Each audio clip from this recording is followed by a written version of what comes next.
Hi the YouTubers, Predator and Prime 1 fans. This is Roscoe, and here we have the latest piece to arrive in my collection, and that's the Prime 1 Fugitive Predator, life-size bust, deluxe version. Alright, let's go take a look at this awesome piece. Alright, here he is up close. Now this is something I pretty much pre-ordered day one. It's been in the collection for a couple of weeks now. Just haven't got around to videoing him or unpacking him. So, a lot going on. So this is still blowing my mind how cool having another life-size Predator bust in the collection is. You know, the old ones have been around for a long time, and haven't really got many in the last few years besides the Predator 2 from Cool Props.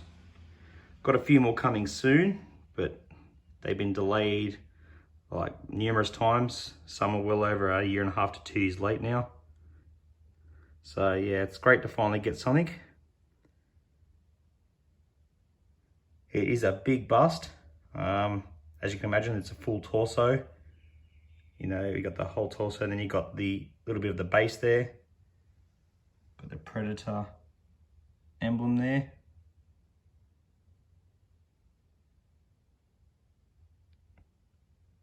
Now, I'm a fan of most Predator movies, probably all Predator movies up until the Predator. I was very excited to see it. I know a lot of them have their issues, and you know, the plot and lots of things that go on in the films are quite average, but I usually overlook that just because the creatures are so cool and I still enjoy watching them. But this movie really I find a bit cringeworthy, to be honest. Love the creatures, which is why I buy them. I love the Predator creatures.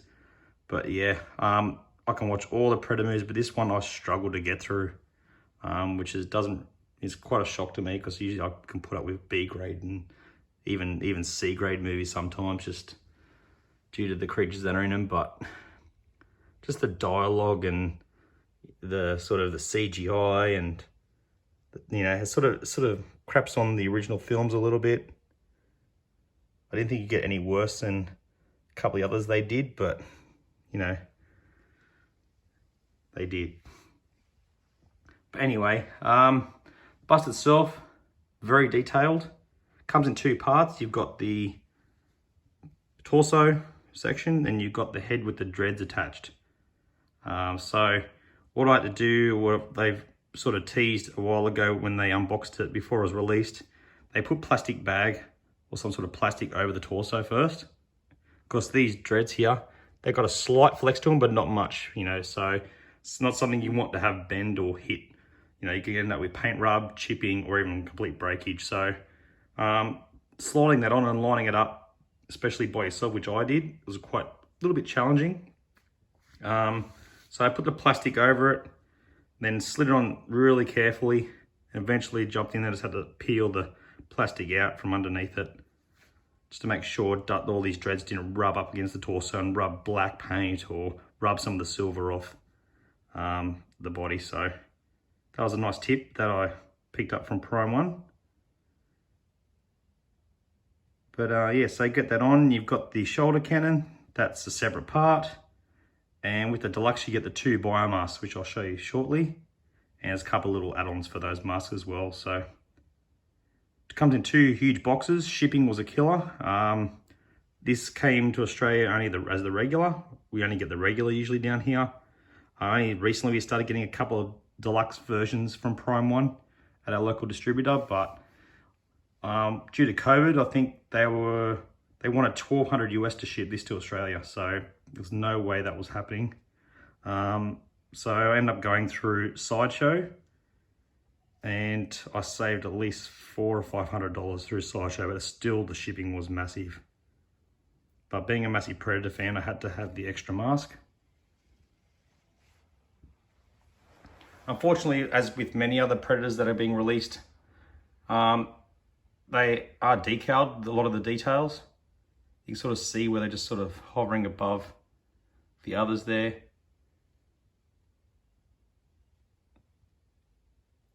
can sort of see this, like in certain light, you can sort of see just that clear sort of contact that sits on top. It's very, very minute, but if you look hard enough, it is there. The quills are great. Got a little bit of a bend to them, not too much though. They give you about 10 or 12 spares just in case you break them, putting the mask on and off.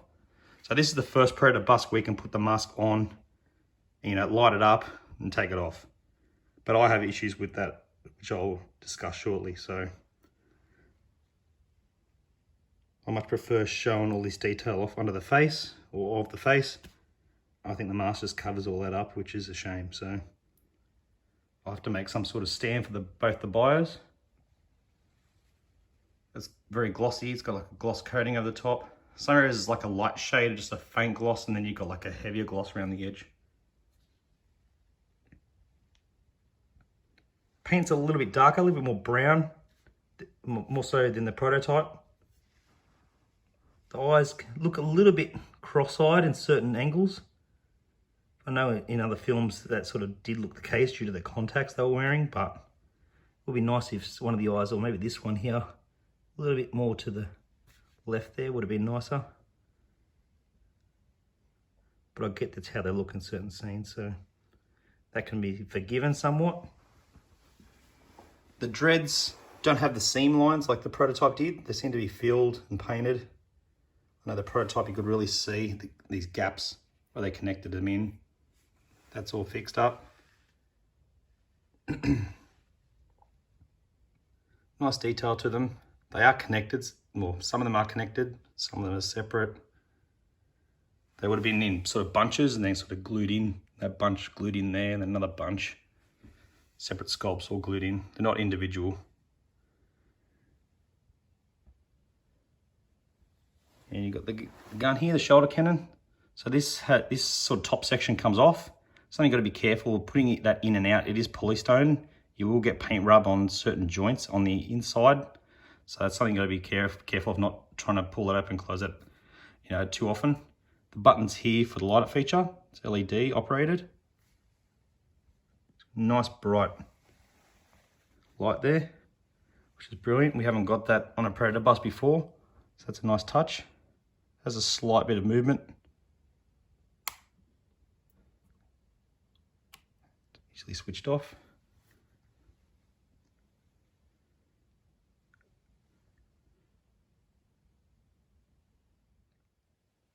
Here we have the reverse side of the piece. It's pretty much just all dreads. The body has its nice sort of detail. The arm was something I had to get used to. It was completely different to any other Predator we've seen. Had more like some sort of, you know, futuristic looking armor. It took a bit to get used to, but I don't mind it now. Now this part is separate here. It's like a plate which is magnetized. You got to put this little separate button in. It takes 2 AA batteries. You press that. I haven't got any batteries in there at the moment. You press that on or off, and you got a light feature under here, and all the armor lights up on the sides here. These little black things glow red. It's a cool feature, but not something you're gonna be able to put on display. You wouldn't even see it being on the back, and the dreads cover a lot of it anyway. So as cool as it is, and as movie accurate as it is, which is good. It's not something I don't think we'll be using too often, but I tested mine and everything's working, which is great, but I don't think I'll ever use that again, so.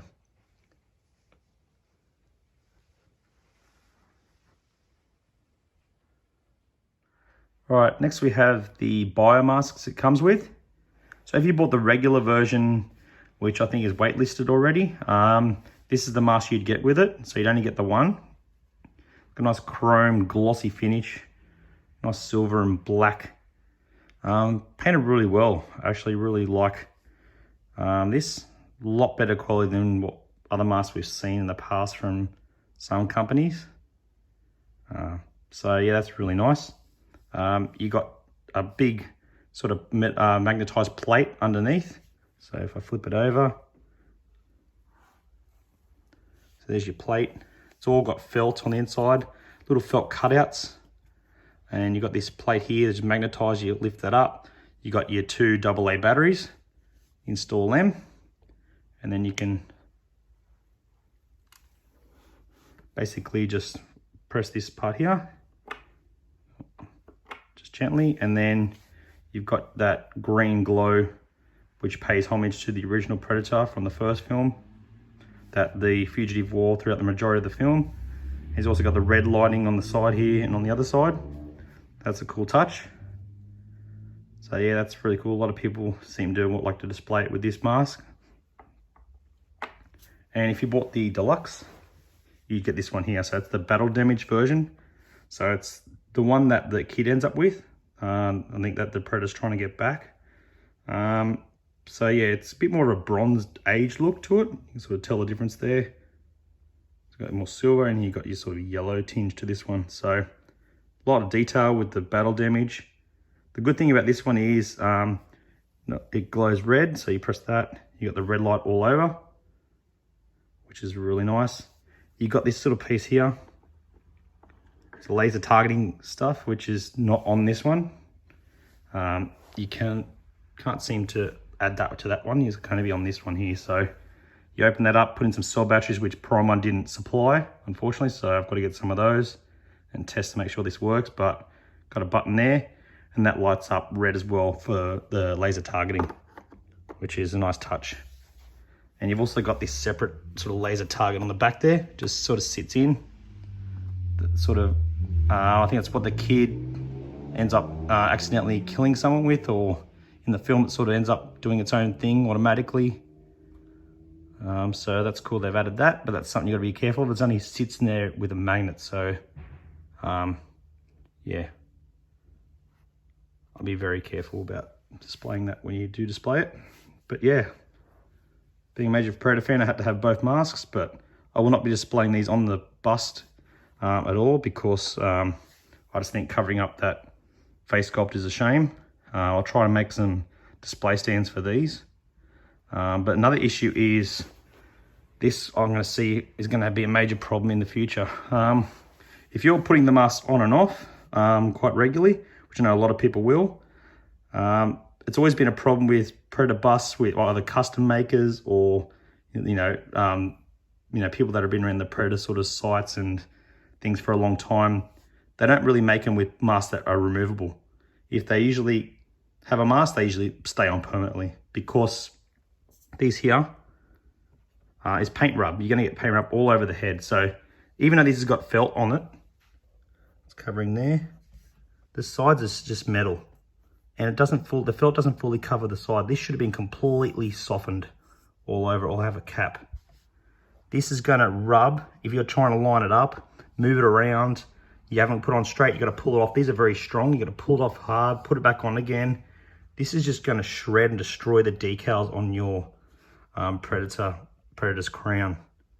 So that's not something that's gonna work out very nice, and it's gonna have to you're gonna be touching up the bust in future, and I'm sure a few of these will end up in the second-hand market in the future with scratches and scuffs all over the top, which will probably need to be repainted or touched up. So that's a bit of a design fail for Prime 1, but that is a reason why custom makers don't actually do the removable mask, because it's just unavoidable.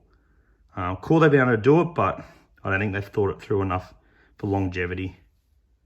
So yeah, having all this felt is great, but also I found when I put mine on for the first time, it bent a lot of the quills quite a lot. So I don't think the quills are going to hold up in time with this resting on the quills and bending them. I think they're eventually going to snap, which is why they give you spares. But years time down the track, you're going to run out of spares. So I just think it's a bad design there. And yeah, another reason why I won't be using these. I'll put it on once for a photo, and I won't be doing that again, because I can just see it's just going to start trashing the bust itself. So all right guys, I'm going to leave it there. Hope you've enjoyed this look at the Prime 1 life-size Fugitive bust. And you've got something out of the video, what to look out for, what to do, what not to do, and so forth. So if you're a Predator fan, I think this is something you definitely want to get and add it to your collection. It is quite pricey though, that's the only downfall to it. And so yeah, if you're not a fan of the movie, I can understand why this is not the bust for you. But I'm very happy to own it, and you know, recommend it to those Predator fans out there. So thanks for watching, guys. Bye for now.